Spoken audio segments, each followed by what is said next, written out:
நம்ம லைஃப் இப்படியே போயிட்டுருக்குது, எதுவுமே மாற்றமே இல்லை நினச்சி புலம்புறவங்களுக்குலாம் ஒரு நல்ல செய்தி. லைஃப்பில் மாற்றம் எப்போ வரும், எப்படி வரும்னு தெரியாது. ஆனால் தொடர்ந்து முயற்சி செஞ்சுட்டே இருப்போம்.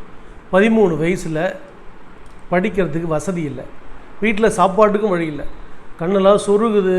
ஒரு பழைய சட்டையோடு போயிட்டு ஒரு 13 வயசு பையன் ஒரு நாடக கம்பெனியில் வெளியில் நிற்கிறான். என்ன வேலை செய்யணும்னு தெரியல. பணக்காரர் ஒருத்தர் குதிரையில் வராரு.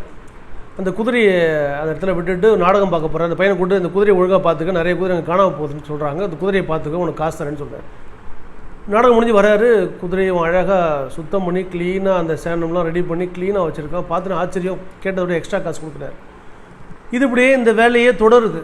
நாடகம் பார்க்க வர குதிரை வரவங்க எல்லாம் இவன்ட்ட விட ஆரம்பித்தாங்க. ரொம்ப பொறுப்பாக பார்த்து க்ளீன் பண்ணிட்டு பயங்கரமாகிடுச்சு. ஒரு காலகட்டத்தில் என்ன ஆச்சுன்னா, ஆள் போட்டு இந்த குதிரையை மெயின்டைன் பண்ணுற அளவுக்கு ஒரு உயர்ந்துட்டார். ப்ளஸ் இந்த வேலையை மட்டும் பார்க்கல, நாடகத்தையும் கவனிச்சிக்கிட்டே இருந்தார். அதுக்கப்புறம் அவருடைய சிந்தனை